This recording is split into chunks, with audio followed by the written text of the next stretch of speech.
Let me take you all back to 2021.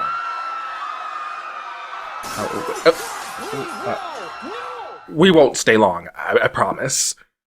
In May of 2021, Disney renewed the animated fantasy series, The Owl House, for an unfortunately truncated third season. Not only would this third season be reduced to 3 44-minute specials, but it would be the finale of the entire series.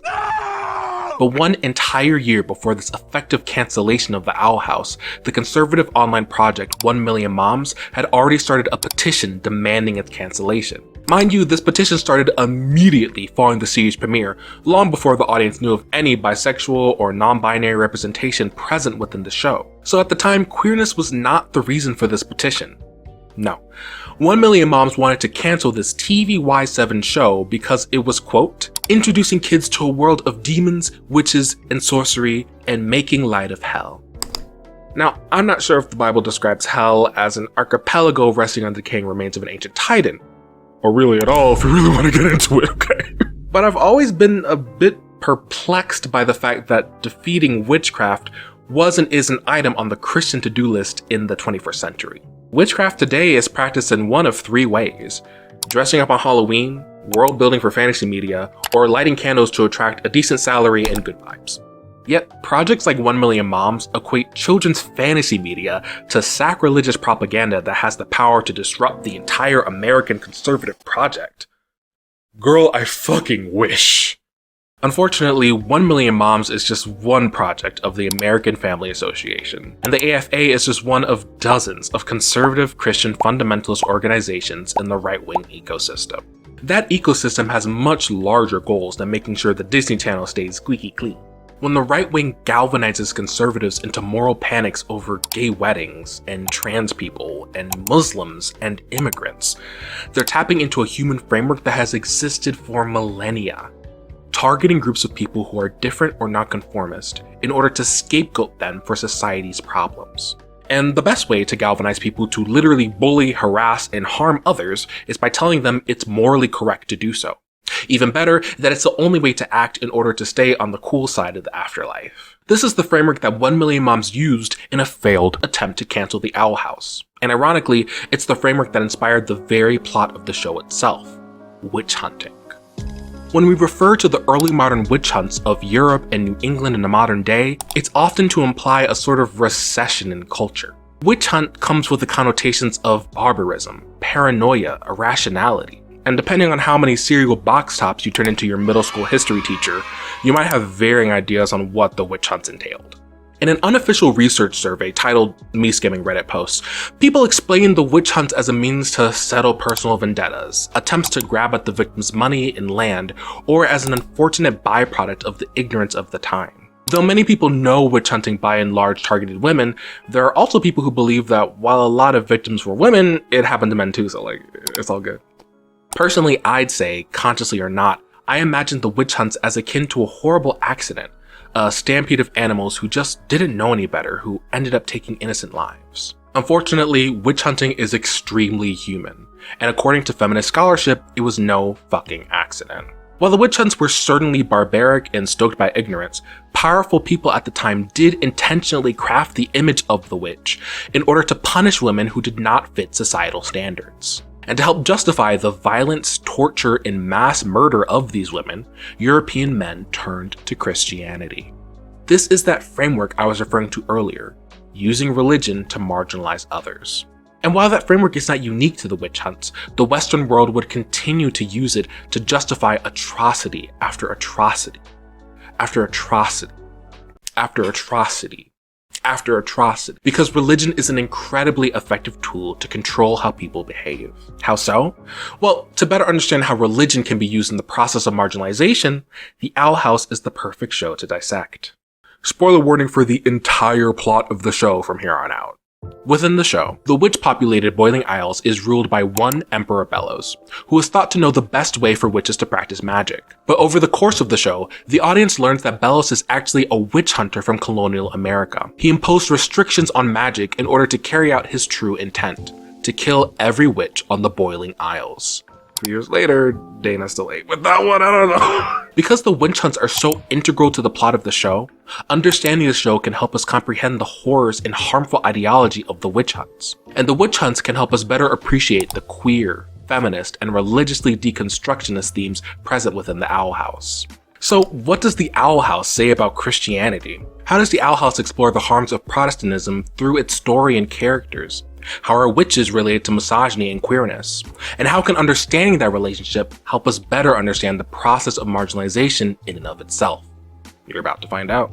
Hi, my name is Angel Manson, my pronouns are they, them, and this is Infodump. So my intro song is supposed to be playing, but since I'm talking about one of the greatest internet and cultural taboos, I want to get my disclaimer in now. First off, I use the word religion broadly in this video because I know that parts of what I say will undoubtedly resonate across multiple religions. Sometimes religion just does not work for people, and it's hard to have that conversation without being yelled at, so I want this video to appeal to a slightly broader audience who might end up feeling seen by this. That being said, I am talking about the worldview and history of the United States, which means I'm like 99% discussing Christianity here. If you do have experience with another religion, parts of this video may or may not resonate with you, and I sincerely want to hear about that. Tell me about it in the comments below. But by and large, when I say religion in this video, I'm really discussing Christianity. I know that's a bit flawed, it's what we're doing, it's my video. So this next part is for the Christians who have somehow stumbled across BreadTube. Underneath Merriam-Webster's definition for deconstruction, they have a did you know section underneath, which I think summarizes my point well. Deconstruction doesn't actually mean demolition. Instead, it means breaking down or analyzing something to discover its true significance. Deconstructing Christianity does not mean upending the entire religion and making it illegal for anybody to practice it ever and then the world explodes. It means critically thinking and analyzing it to see what parts may be good and what parts may be harmful. I don't have a problem with Christianity in and of itself. I have a problem with people who abuse the doctrines to fearmonger, marginalize other people, and trap people in cycles of shame that damage their ability to form healthy relationships and a stable sense of self. And this is something that I would think every Christian has a problem with. If you feel called out by any part of this video, I fear the call is coming from inside the house. Excuse me for a second. Hello? Oh, it's for you. Girl, shut the fuck up. You thought you ate that? For real though, when you're taught that critical thought is in and of itself sacrilegious, it can feel like an immense existential project to pick apart even small parts of your faith, let alone the large idea that I'll be discussing in this video. Since the European witch hunts were fueled by Christian Protestant doctrine, perhaps there are certain things within the ideology that are harmful. I'm not making this video to convert anyone into witchy atheists. The horror. I'm making it for people who actually want to learn about how history relates to the modern day, to shine a light on the complex themes present within one of my favorite shows, and to maybe help people feel validated in their beliefs through this analysis. Okay, I think the Christians are gone.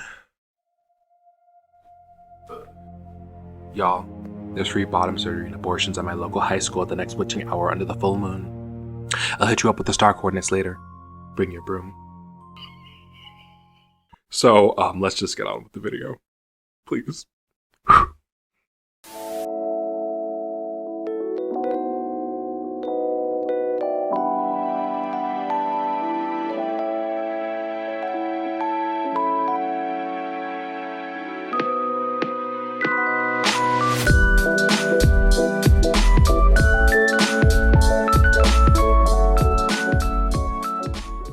If you understand the witch hunts as a random event of mass hysteria, it's a little difficult to fully understand Philip Woodbane's motivations and actions within the Owl House. Philip Woodbane was born in the late 17th to early 18th century, during the height of the witch hunts in New England. When his brother Caleb fell in love and had a child with a witch named Evelyn, Philip became enraged. But his rage wasn't targeted at his brother alone. He was mad at Evelyn. In his mind, Evelyn became a proxy for all of witchkind, and Philip decided that the only way to truly avenge his brother was to kill every witch on the Boiling Isles. Talk about an overreaction. This disproportionate response could inform Philip's character. He's cunning and calculated, but also somewhat impulsive and reactionary. He grew up in an incredibly puritanical time period, so his drive to kill every witch on the Boiling Isles could be interpreted as a misplaced sense of justice. But by examining the history of witch hunting, one thing becomes incredibly apparent. Philip Woodbane's mission was not born out of mere jealousy or misguided morality, but out of pure, unabated misogyny. He could not separate Evelyn from womanhood from witchcraft. And the Christian Protestant world he grew up in both formed and informed his misogyny. This becomes strikingly clear when you analyze the ideologies that created the early modern witch hunts, or rather, created the very image of the witch. The trials in colonial America, home of the infamous Salem witch trials, were just the tail end of centuries-long witch hunts in the Western world. In Europe, witch hunting plagued the early modern period, which lasted from about 1400 to 1775 AD. During this period, tens of thousands of people were accused of and executed for practicing witchcraft. The vast majority of those people were women. I know, but this is somehow not a universally understood truth, so I'm gonna run us through the numbers real quick. As with many mass killings, the exact number of casualties is tricky to pin down. According to Barstow, history professor and author of Witch Craze, working with the statistics of witchcraft is like working with quicksand. Some records were lost, others lack critical identifying information, some have yet to be analyzed, and there are certain consequences of the witch hunts of which we have no documentation, such as people who were exiled or lynched outside of the legal system. But this lack of accuracy does not mean there isn't general scholarly consensus. Historian Wiesner Hank says, most scholars agree that somewhere between 100,000 and 200,000 people were officially tried, and between 40,000 and 60,000 were executed. This is confirmed by numerous scholars who approximate 100,000 witch trials in Europe and America combined, half of which resulted in execution.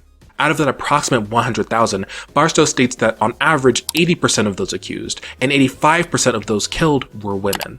Need I remind you that that number is not from an epidemic or natural disaster or casualties of war, but from the deliberate trying and execution of a particular group of people. It's worth noting too that the remaining 20% accused are not evidence against the overwhelming misogyny present. 1, because it's not how fucking statistics work. 2, because of context. Barstow states that most of the men accused were related to women already convicted of sorcery, as husbands, sons, or grandsons, and thus were not perceived as originators of witchcraft. Meaning, men did not have an equal chance of being accused of witchcraft. In fact, they were often let off with lighter sentences. The misogyny of the witch hunts is frankly self-evident, and will only become clearer throughout the video. But let's talk about the significance of that misogyny. Feminist scholars argue the witch hunts were not incidental, but rather designed as a means to control and punish women. You do know what happens to covenantless witches, don't you? Let me tell you a story that may sound eerily and sadly familiar to our present day. In the wake of the Black Death, a plague that killed as high as half of Europe's population, people were reeling from the economic fallout. According to Federici, Marxist feminist and author of Caliban and the Witch, in Europe as in the colonies, markets shrank, trade stopped, unemployment became widespread, and for a while there was the possibility that the developing capitalist economy might crash. In other words, half the continent is dead and there's no one to make more money. The solution? Make more babies. But there's a problem. Having babies in an economic hellscape, as some of us know, fucking sucks. It was life-ruining to be poor in a plague-infested world where you had no rights, and there wasn't a guarantee your child would live to see even their first birthday. So naturally, women used contraceptives and had abortions to avoid having children entirely. Some even killed their babies, out of a desperation to not be saddled with the financial and social death sentence that was being a mother in the Middle fucking Ages. Sorry, in the early modern... You know what I fucking mean. Fuck them kids! Elijah! What the hell is wrong with you? You told me! TLDR, women are scared to have children, and European powers are scared that there won't be enough children. And those in power learned that the easy solution was making the penalties for avoiding children sadistically higher than the reality of having them. In fact, more women were executed for infanticide than for any other crime during this period. Except for witchcraft. The rise in witch hunts coincided with the rise in birth control penalties, and Federici argues that that was no coincidence. Rather, it was the launching of a true war against women, clearly aimed at breaking the control they had exercised over their bodies and reproduction. This war was waged primarily through the witch hunt that literally demonized any form of birth control and non-procreative sexuality, while charging women with sacrificing children to the devil, but it also relied on the redefinition of what constitutes a reproductive crime. Thus, starting in the mid-16th century, while Portuguese ships were returning from Africa with their first human cargoes, all the European governments began to impose the severest penalties against contraception, abortion, and infanticide. These may seem contrary, but the mechanisms for punishing women for abortion and infanticide, and for accusing them of witchcraft, are quite similar. Demonize and criminalize women's sexuality and autonomy, make an example of the unideal women so that other women would avoid being them at all cost. Then make the law so vicious that the only women who can survive are the desirables.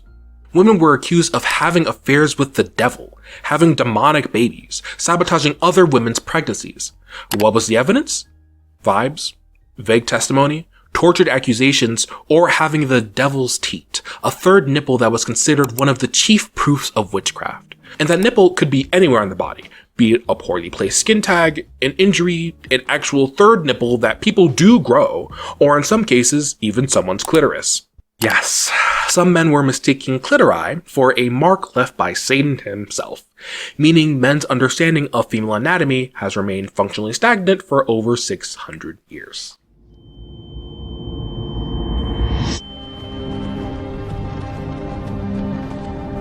Hey, you're finally awake. As outlandish as these claims are, people believed them, and it wasn't just because they were ignorant. It's because misogyny allowed for these supernatural claims to even exist in the public imagination. As Barstow says, moving further into the realm of judicial fantasy, we find women accused of flying to the Sabbath on phallic broomsticks, being seduced by demon lovers, joining in orgiastic dances, kissing the devil's ass, copulating indiscriminately with men, other women, relatives, demon, or the devil himself, and giving birth to demon children. Women were believed capable of these acts because of three qualities: being hypersexed, weak-willed, and given to melancholy. Women were perceived as sexually omnivorous. Translation: the only way a judge and jury could be convinced that women were flying on brooms, having demonic orgies, and casting fetus deletus was if they already believed women were literal monsters. This demonization of women's sexuality might seem counterintuitive to incentivizing women to make babies, but really it has the same effect, telling women what type of sexuality is and isn't allowed. If your eyes are glazing over because I haven't said owl or house in a few minutes, it's time to lock the fuck back in. Knowing the full context of the early modern witch trials, Philip Wittebaine's misogyny becomes painfully obvious and inevitable. If he came from a world that demonized and punished women for their sexuality and autonomy, it would make sense that he would see Evelyn as some temptress that stole his brother from him. It makes sense that he saw Evelyn capable of great evils even if he never had proof. And it makes even more sense that coming from this discriminatory witch-hunting framework, he could easily tie Evelyn to womanhood, to witchcraft, to every single witch on the Boiling Isles. Still, there's something missing from this recipe: the binding agent, the how. The means by which an entire society subscribes to an inherently discriminatory practice, whether they're misogynistic or not. How do you get men to turn over their wives, women to turn over their friends, and communities to turn over the medics and midwives that kept their children safe for generations? Sure, you can tell them that women are literally fucking the devil, but first, you have to tell them what the devil even is. Please, I don't want to see another human life destroyed by this place. You're such a hypocrite. You talk big about protecting humanity, but after everything you've done, you're barely human yourself. I do pity you. These monsters have warped your sense of reality. Both Philip and European men learned that the best way to control people and justify their punishment of women was to construct the image of the witch. By creating a caricature of everything a woman could not be, they could influence the way women behaved. All they needed was a little tool called morality to do so. Luckily, the foundation for demonizing witches had been set long before the early modern period. In Osterman's thesis, Queering Magic, she writes, "Since its formation in classical Greece, the concept of magic has been connected to otherness. Magic came to signify the other, and marginalize activities, persons, or ideas that were unacceptable in Greek thought." She continues to describe how in the Greco-Roman world, there was a moralized difference between magic and its counterpart, miracle. If someone in a position of authority demonstrated their divine power, that was a miracle. It was something good and sacred that reaffirmed their authority. But if someone was accused of practicing magic, that was sacrilege that weakened their social standing. Whether or not a magical act was seen as good or evil was determined by who did it. And this definition further changed when Christianity became the dominant religion in the Roman Empire. Now, magic was understood from the viewpoint of Christianity. Now, Christian authors would dictate which practices were approved as miracles, and whose unorthodox forms of piety were deemed magic. Since Christians saw the Greek and Roman gods as demonic offspring, Greco-Roman religions were now labeled as magic. Gradually, Christians employed the accusation of magic not only against rival religions, but also against fellow Christians seen as heretic. The definition of magic changed depending on who was in power. When the Greek and Roman were in charge, magic was defined by proximity to their gods. But once Christianity took over, it was the Greco-Roman gods who were demonic, while the acts under the Christian god were divine and miraculous. The concept of divinity itself was malleable, and just so happened to reaffirm the authority of those already in power. Meanwhile, the marginalized are described as demonic. Here, one can see the crucial role religion plays in defining who isn't and isn't desirable in society. Social rules masquerading as a mean to keep people safe just so happen to protect people in power from scrutiny, and it's unfortunately incredibly effective. That's why in the early modern period, when the construct of the witch proved to be useful in controlling women's behavior, European men stood 10 toes down and literally demonized the concept of womanhood itself. You're not getting it, it's not clocking to you. It's not clocking to you that I'm standing on business, is it? In comes the aptly titled Malleus Maleficarum, which can be translated as the witch's hammer. Imagine if men were making manosphere podcasts before Christopher Columbus had even crossed the ocean blue. That's what the Malleus was. But instead of a toxic best friend, a microphone, and a better health sponsorship, Henrik Kramer had a quill pen, access to the brand new printer press, and a decree from the fucking Pope. Kramer intentionally used religion to help create the concept of the witch, and thus give himself and other European men the power to control women. Written in 1486, the Malleus Maleficarum was the essential witch hunting manual, crucial in fueling the 300-year horror show that were the witch hunts. For over a century, it printed more copies than any other book in Europe, second only to the damn Bible. This speaks volumes to the religious authority this text had over European minds. And this text was not divine. It wasn't even written by a notable person. It was nothing more than a misogynistic man's clamor for power. Ain't that just the way? Ain't that just the story? A few years prior to the Malleus's publication, Pope Innocent gave clergyman Kramer, along with theologian James Springer, the go-ahead to investigate witchcraft in southern Germany. Unfortunately, people did not take kindly to Kramer torturing random women in their community. They thought he was a creep, and kicked his ass out. So, an emasculated Kramer took up the pen and channeled his religious zealotry and misogynistic rage into the creation of the Malleus, and then added Springer's name as co-author because he was more prominent and respected. Embarrassing. But with Springer's signature and the Pope's degree slapped on the front, Kramer was on his way to infamy and power. His hyper-misogynistic views became the foundation for how people identified and treated witches, and by extension, women themselves. He asked pressing questions, such as, "Concerning witches who copulate with devils, why is it that women are chiefly addicted to evil superstitions?" And came to answers such as, since Eve tempted Adam, she and womankind are more bitter than death. The Malleus was so influential that it informed the stereotype of the witch that still persists in the modern day. Kramer believed that all witchcraft comes from carnal lust, which is in women insatiable, leading early modern artists to depict women flying on broomsticks, phallic imagery meant to symbolize their lust. Witches are old because Kramer thought old women's spirits were inflamed with malice or rage. Most influential of all, he cemented the idea that the witch is a woman.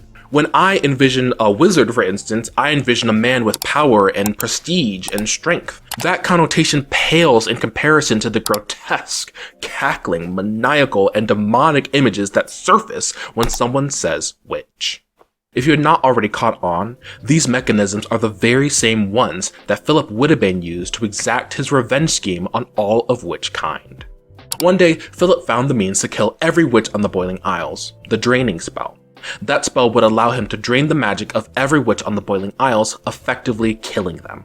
But they needed to be branded with sigils first, so Philip now has a humongous problem. How do I get witches to willingly brand themselves with 9 obtuse symbols and march themselves to their demise? To convince witches to restrict their magic, Philip defined the free use of magic as evil and called it wild magic. The wild witches! They have found me! Run! And how did he convince an entire population to follow this doctrine? By claiming divine power through religion. He claimed that the Titan, an ancient being revered as a deity, was upset with how witches practice magic, and the solution was to use Philip's coven system. Creating the coven system allowed Philip to control how witches behaved. They would feel obligated to join a coven, and if they resisted, they would be deemed a covenless witch and punished. As Philip gained power, he soon became Emperor Bellos, a figure whose proximity to the divine made him a quasi-deity. He became someone whose law could not be questioned, and thus his prejudiced worldview became the lens through which everybody in the Boiling Isles viewed magic. Philip created a religion that allowed him to punish witches in the same manner that European men wielded puritanical thought as a weapon against women. In doing so, both Philip and European men obtained the power to define morality itself. And in defining ways that one is allowed and disallowed to behave within society, a figure emerges. Within the early modern witch hunts, this figure is somewhat lost to time, a hazy outline in the fog. Within the Owl House, the creators put this figure on display in bold defiance to the Christian fundamentalist world it critiques. That figure is the queer witch. What about you, Amity? Me? On a team with you? Running around in cute uniforms? Sweating? I gotta go! To understand the queer witch, we have to somewhat expand our definition of queerness. In their thesis on the Owl House, Takahashi writes, "Queer has come to signify that which society deems as weird or odd compared to prevailing norms. It is about resisting conformity to societal standards. Queerness generates power through this willful deviation from norms, and is such power that catalyzes change." And it's that lens that I'll be using in this analysis. Though not every witch was queer, they were positioned into the same political space that queer people occupied. When European men defined the witch, they defined what a woman could and could not be. And what they could not be was the most revealing part. People accused of witchcraft deviated from social norms and threatened traditional gender roles. Now, this doesn't mean they were wearing suits and dyeing their hair blue in the 1500s. Hold on that. Women were meant to be small and submissive, so even talking back to male authority was a deviation from the norms. Women could be tortured with the scold's bridle, or the ducking stool, or accused of witchcraft and executed.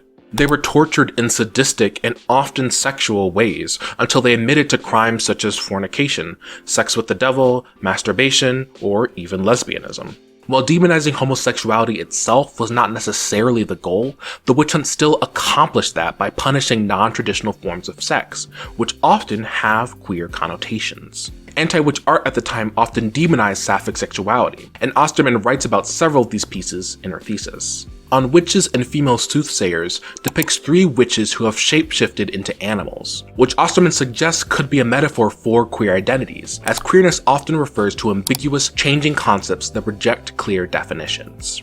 She also writes about how the witch's Sabbath connects witches to leakage that, according to early modern understanding, was integral to women's bodies. The leaking was considered repulsive and something through which others could be polluted.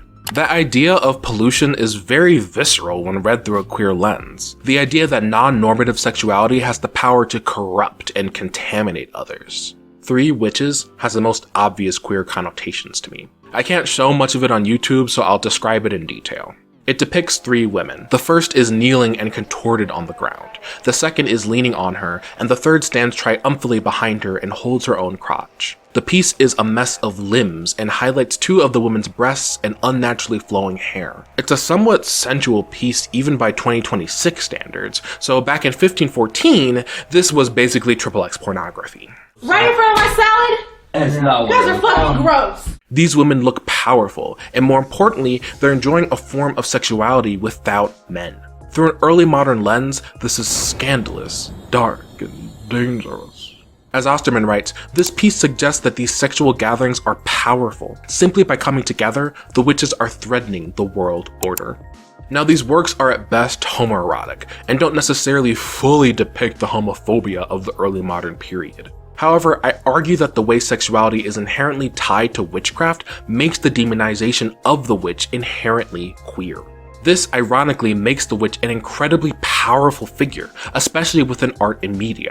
As the Owl House shows, positive depictions of the witch can be a symbol of freedom, resistance, and self-expression. There's a reason the Owl House includes gay, lesbian, bisexual, and non-binary witches. Moreover, the witch can teach us an important lesson on how those in power construct identities to marginalize, namely through demonization, creating literal monsters out of the marginalized. Demonization is a powerful tool within religion. It scares the everyday person, accuses the marginalized of something that's impossible to disprove, and gives those in power carte blanche to be as cruel and vicious as they want to be in their response. It's simple to claim and easy to fall for. It is so instrumental in marginalizing entire populations that Europeans continue to use it in the parallel atrocities happening during the witch hunts, such as the genocide of Native Americans. As far apart as the genocide in the Americas was from the witch hunts in Europe, they are connected by the ideology that drove both. In language reminiscent of that used to condemn witches, they quickly identified the indigenous populations as inherently children of Satan and servants of the devil who deserved to be killed. And of course they used this same trick in the transatlantic slave trade.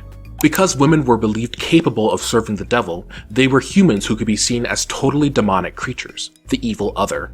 Because slaves were by definition the most marginalized and alienated of persons, they were seen as almost beasts in human form. While Western men were carrying out their extraordinary conquest of much of the world, they were foisting off onto other groups the characteristics of evil. In the witch, I see the woman. I see the queer. I see black and brown and indigenous. I see the disabled.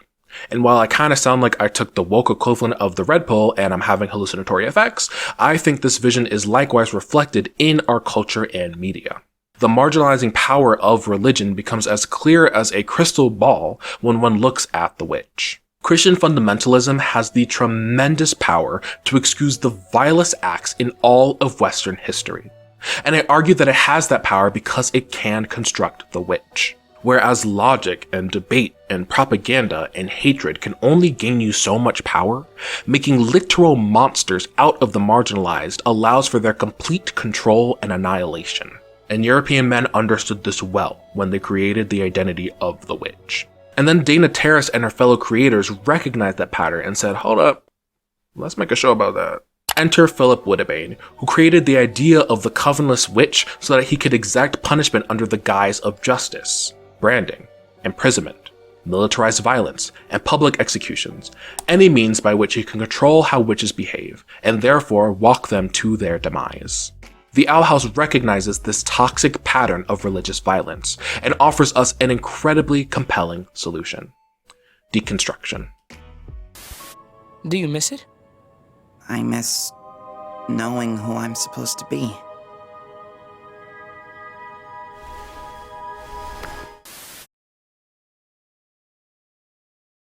Religion is not innately harmful. However, its ability to control people by defining what is and isn't truth makes it capable of powerful, lasting harm. The only way to defang it is to talk about that harm in the open. But the discussion itself can be perceived as sacrilege. So followers end up trapped in harmful, traumatic cycles that become impossible to break out of without some form of outside intervention. The worst part about all of this is that because of the nature of the problem, we don't talk about it. Scholarship on religious trauma is still in its infancy. Psychotherapist Marlene Winnell coined the term religious trauma syndrome in 2011, and the Global Center for Religious Research claims on their website to have the world's first, most exhaustive sociological study on religious trauma.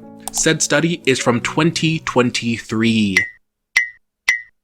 Because of this, there's little research to corroborate this study, but GCRR's conservative estimates say that between 27% and 33% of US adults have experienced religious trauma in their lives. And considering the chokehold that Christianity has on the United States, the real numbers are undoubtedly larger.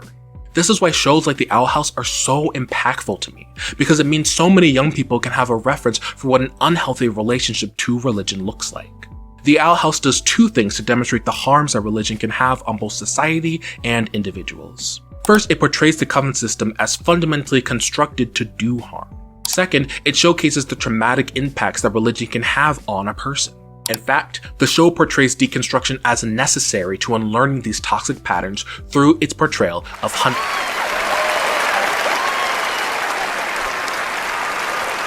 I didn't even say the boy's name yet. Hunter's story is a fantastic portrayal of the tremendous psychological harm that religion can do to a person, especially a child.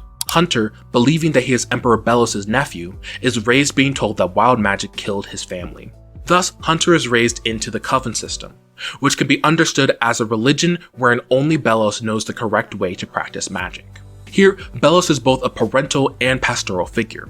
He is the only person Hunter is allowed to trust for information about himself and the world around him. This is bad. It's bad.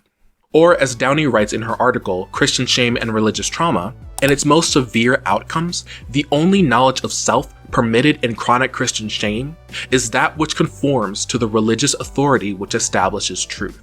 All else is condemned as either sinful or false. In such contexts, truth is always and only external. Truth is received by submission to authority, by conformity. It is not known from within. To a Christian, it may be self-explanatory that truth should only come from the church, the Bible, or those deemed as trustworthy followers. However, this veneration of authority prevents many people from forming a healthy sense of self. Under many Christian frameworks, it's impossible for people to identify abuse because it's statistically likely to be done at the hands of authority figures. Thus, people like Hunter are not allowed to ever doubt their circumstances, question their abuse, or recognize their trauma. Downey writes, "A child who understands herself to be a sinner who deserves punishment is formed within a hermeneutic in which those who have authority to punish do so because it is deserved. Abuse is not an interpretive option." This creates a vicious cycle of shame and self-doubt. Instead of interpreting abuse as a bad thing that shouldn't happen to them, victims instead blame themselves. Either their abuse is divine punishment and they deserve it, or the abuse doesn't exist at all, and so it's their fault if they even feel bad about their circumstances. Either way, the victim is taught one overwhelming emotion: shame. Chronic shame shapes religiously traumatized body selves to know they are utterly wrong. A wrongness which is not guilt or regret for a specific decision or behavior. Instead, it is an ontological wrongness of identity, the wrongness of self as self.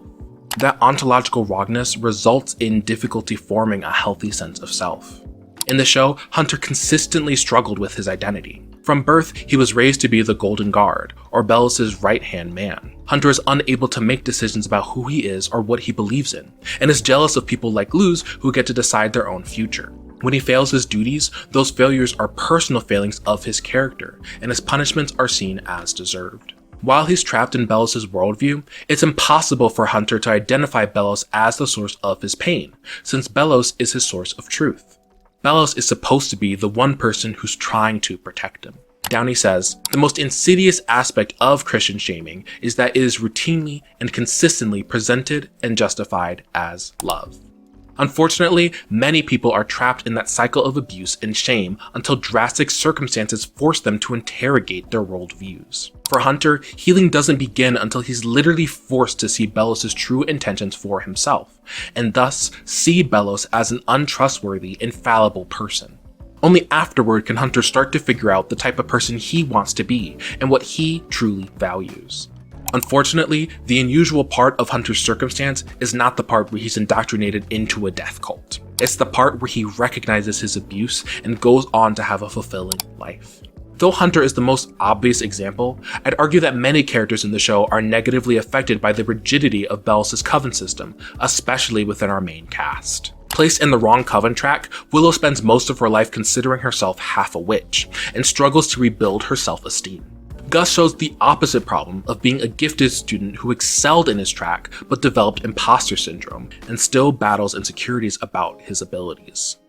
Amity inherits her parents' toxic ambitions that they learned while working under Bellows. And though Luz didn't grow up in the Boiling Isles, she still struggles to define herself as a witch when she arrives because she doesn't fit into the coven system. It is only when they break free of the rigid structure of the coven system that the characters are allowed a chance to redefine themselves and form true, healthy identities. Moreover, the show plays with ideas of religion and deification in several other ways. King, learning that Ida lied about his childhood, becomes a proxy for how easily people can believe false narratives about their lives.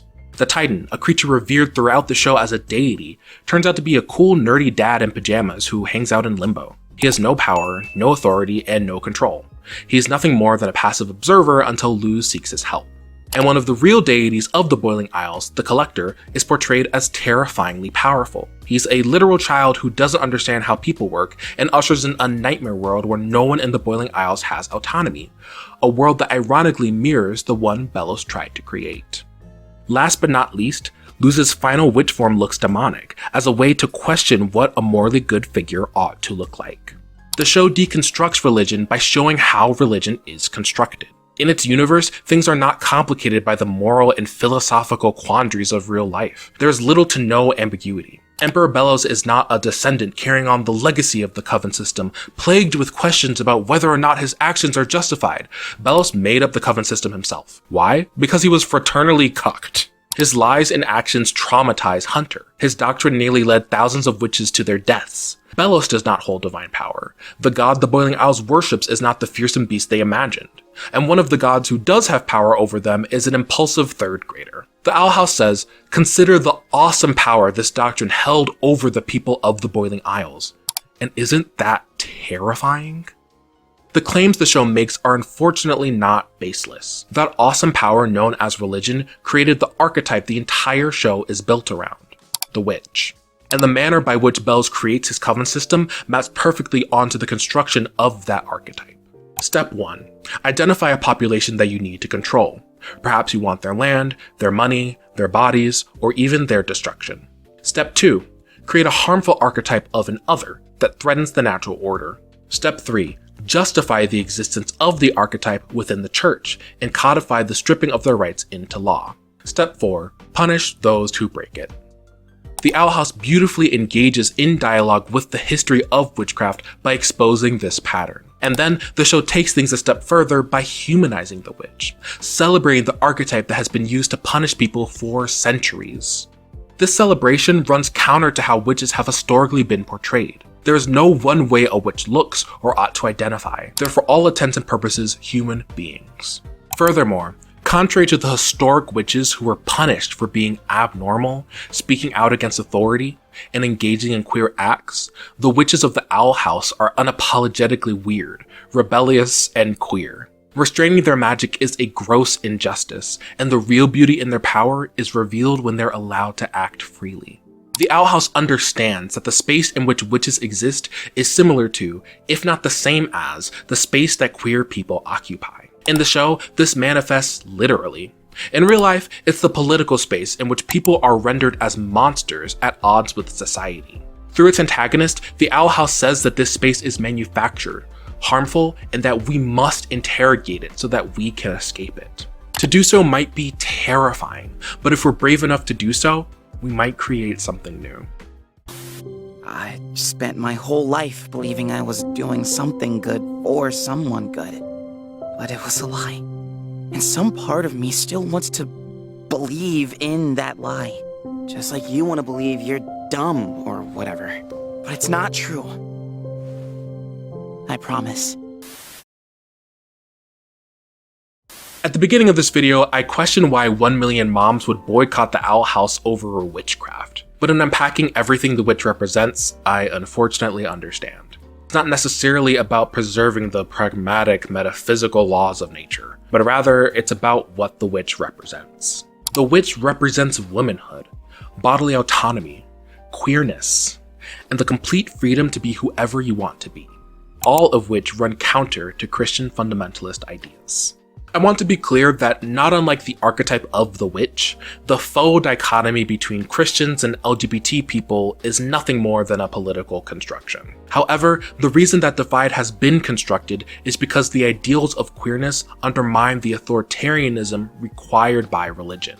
Christianity asks for people to treat their faith leaders, peers, and parents as unambiguous sources of truth, rather than trusting their own intuition.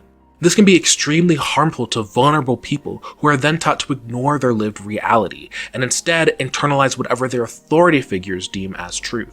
People being terrified to truly introspect and interrogate their values is part of the reason the United States has slipped into Christo-fascism. Interrogation of faith does not mean an unraveling of Christianity as a whole, but rather a thorough examination into the harms it can cause many individuals. A show like The Owl House is so powerful because it seamlessly weaves these ideas of deconstruction into its narrative. They teach children and adults alike to question authoritarian narratives, to trust their intuition, and to not accept the world as it is. And while I revere the show for its themes, it's also sad that I'm impressed by the thoroughness of a show whose themes were undoubtedly watered down because it's a children's show from the fucking Disney Channel. Bless Dana Terrace and her team's work, but the bar is truly in hell, and it's the people trying to get to heaven that put it there. Oh, that's no bar! As long as a TV Y7 show has the power to inspire coalitions of people to boycott it, more shows exactly like The Owl House are necessary. We need deconstruction in order to have a better world. And if it has to start somewhere, then let's start here. As always, stay kind, stay informed, and thanks for listening to my infodump. Bye-bye. They're nearly gone. Okay, everyone, on the count of 3. 1, 2, 3. Bye!